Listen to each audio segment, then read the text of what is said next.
Alright, thank you so much, Doreen Trezenation. Nung panahon po ng pandemya, talaga namang maraming negosyo po ang pinadapa at nagsara, no?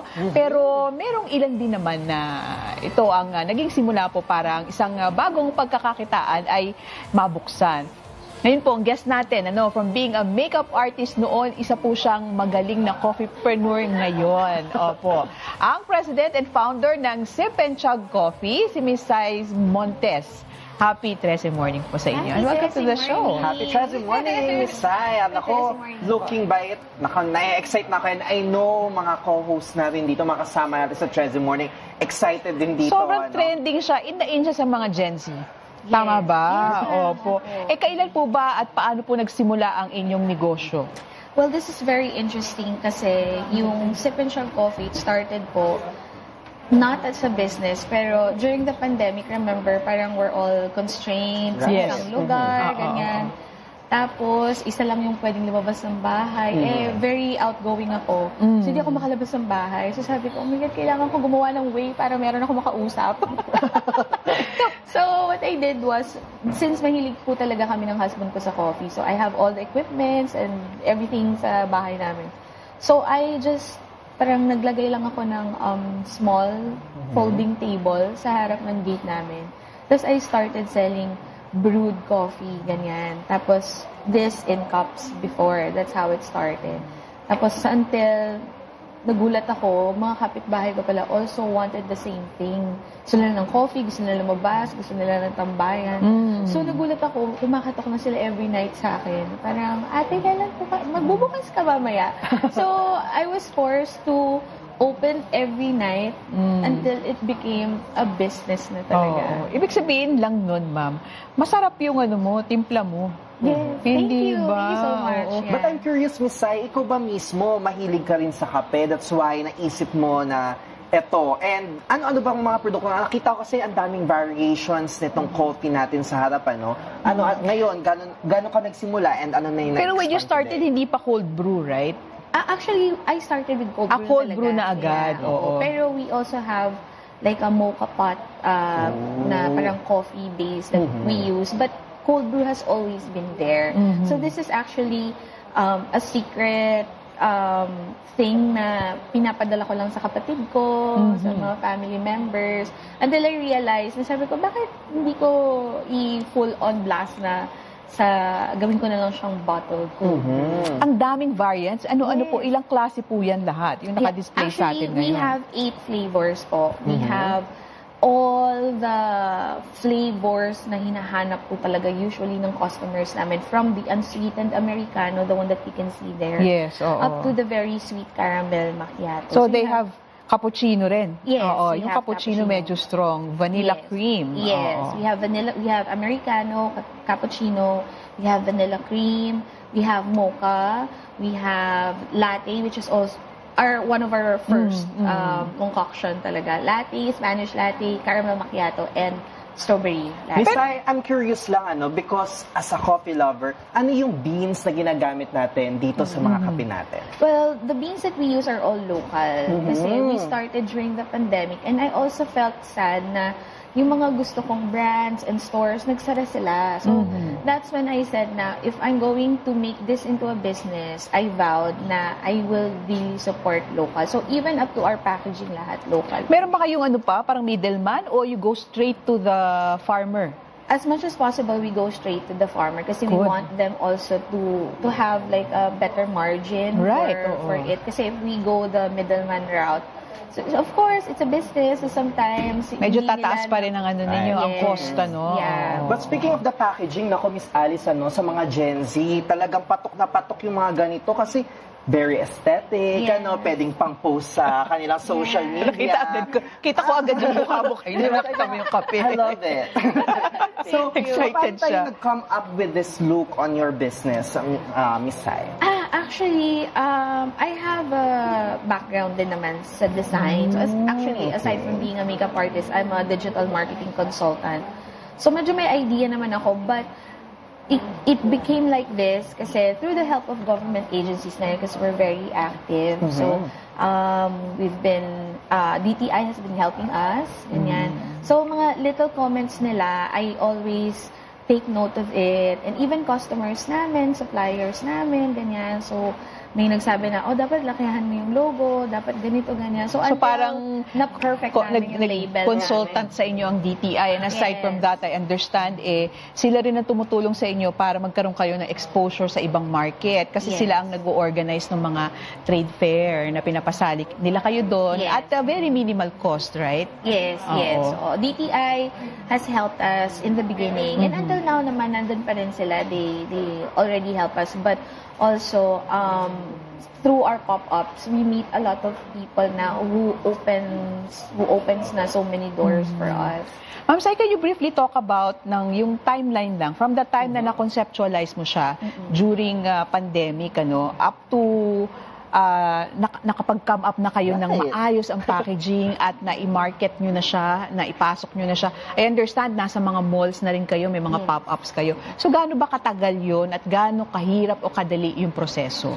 Actually, it's a roller coaster ride. I don't think there's one founder or a business owner who would say na, madali ko lang siya nagawa. Kasi to be honest, mahirap talaga siya. It took me 5 years to come up with a winning product, which is our cold brew coffee. So, may mocha pat ako dati, may kung ano-ano yung kasama niya. Until nag-focus ako into one product, which is our cold brew coffee. Tapos yan na yung nakikilala in our pop-ups, yan yung sobrang, I can't describe yung happiness ko whenever, kasi we give away free taste po sa mga customers namin. So they can try. Because I don't want any resentment. So, try before you buy. Parang ganun. So, when they try it, so lahat talaga sila nagla-light up yung face. Kasi sabi nila, they have never tasted cold brew coffee like this before. Because I don't think cold brew coffee is, commercially available, the way that we sell it. So, yun, natutuwa sila. So, excited din ako na matry niya So, siya. what makes it different? Sabi nyo kanina, wala ba siyang preservative? Yes, Correct? it doesn't have any preservative as much as possible kasi yung process namin, parang healthier option siya. Ayaw ko din na meron siyang preservative. Tapos, but through our process, through the 5 years of developing it, researching and everything, so kahit wala siyang preservative, it can last up to 3 weeks na basta naka-chiller po siya. Miss Alice, I've heard also na meron kayong mobile bar. Yes. Usually, magkano kapag sa inyo, nag-inquire about Ito yung sa the mga mobile bar? mga events po, mga private events, right? Yes, Oo. private events, corporate events, mga And usually yung weddings. ranges, Miss Sai, magkano? Yeah, we start at 15,000 for 100 guests. Ganun siya. Pero it can add pa or we can give away discount kung halimbawa malapit lang from our headquarters, going there.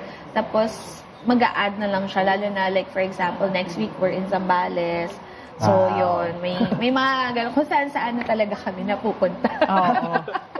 Pero ayun po, yung pagmaramihan, pag may events, Yeah. yung mga ganyan mga individual na, saan ba kami pwedeng bumili pa isa-isa Yeah. o ilang piraso? Okay. Actually, dito ma'am, makikita po ninyo here at the side, you can see a QR code. Yes. So, we have a website. If you scan this one, mapupunta po kayo dun sa e-cafe namin where you can order this. So, one bottle, 300 ml, is 165 lang po. But we also have party packages po doon. Na parang in bulk, like this one, yung natin. Tapos we deliver it to you. Parang DIY coffee party at home. Ganun. 160. Yes, 160 lang. Oo. Murang-mura. Pero I'm curious kasi ako, parang if I'll be buying sa inyo, parang bibili na ako mga 4 or mga 5 to 10 pieces. Tapos i-ref siya mo na katagal? Gano'ng katagal kapag naka-refrigerate siya, ma'am? Actually, we recommend it na you put it in the chiller. So, if you put it in the chiller, it can last up to 3 weeks po. Oo. Tapos, meron naman din tayo ditong expiration date and label. Okay. Para your guide, di mo makalimutan na, okay, I have to consume this na. Pero di ba ma'am, meron din yung risk. Halimbawa, dineliver nyo ng syempre cold. So, nakapack siya dito, no? Yes. Para Insulated. pagkatapos naiwan mo sa kotse, mainit. So, pwede siyang mapanis o masira. Tama po? Yes, that's why we Oo. always advise our customers na to keep it chilled. Oo. Yan. We educate din naman. And usually, our customers, they drink it talaga right away. Right away, oo. Yes. Oo. So, siguro from time to time, pag dineliver naman nila yan, it goes straight to their homes. straight to their chillers and refrigerators. So pag dineliver nyo po siya, dito nakalagay? Yes, ma'am. That's Pagka- for the bulk kapag page po yung binili. Alright. About ganyan. Oo. Since you mentioned kanina, Miss Sai, tinulungan ka ng mga government agencies Yes, to put this up. And we're happy in hearing your story na talaga namang matagumpay na itong business mo, Miss Sai. Meron ka bang payo na gusto, para sa mga gusto ring magtagumpay sa pagnenegosyo katulad po nito? Yeah. Success in business, number one is you have to be open to new insights, new learnings. Kasi nasa internet na lahat talaga. So if you have a question, you can easily sign up for a webinar. Government agencies like DTI, DOST, yan sila, may mga webinars sila where business owners can actually learn from. And also, you can look for content creators who give away na talagang yung mga legitimate na business advice. There are also communities out there who help business owners like myself. So yun, you meet a lot of people, just be open, and you also listen. So you listen, consider, and pag-aralan mo ano yung simple insight from a customer also, how that insight can help you That's very improve your important. product, improve your marketing, ganyan. Pagka kailangan nyo po ng endorser, ha? Dito lang si Eugene. Opo, baka mamaya mag-sign na Madaming kami. followers yan naman. Thank you so much for your Thank you, time. thank you. Opo, si Miss Sai Montes po ang president and the founder ng Sip and Chug Coffee. Ayan.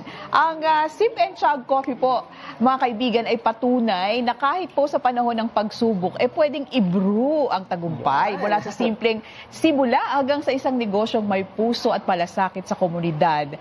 Dahil minsan po, sa gitna ng krisis, doon pala natin natatagpuan ng isang bagong daan tungo sa tagumpay. Diba? Ang lalim. Pero agree ako dyan. Oo naman. Oo. Alright, maraming salamat po muli. Up next, alright, magbabalik po ang 13 Mornings dito pa rin po sa IBC 13. Keep tuned.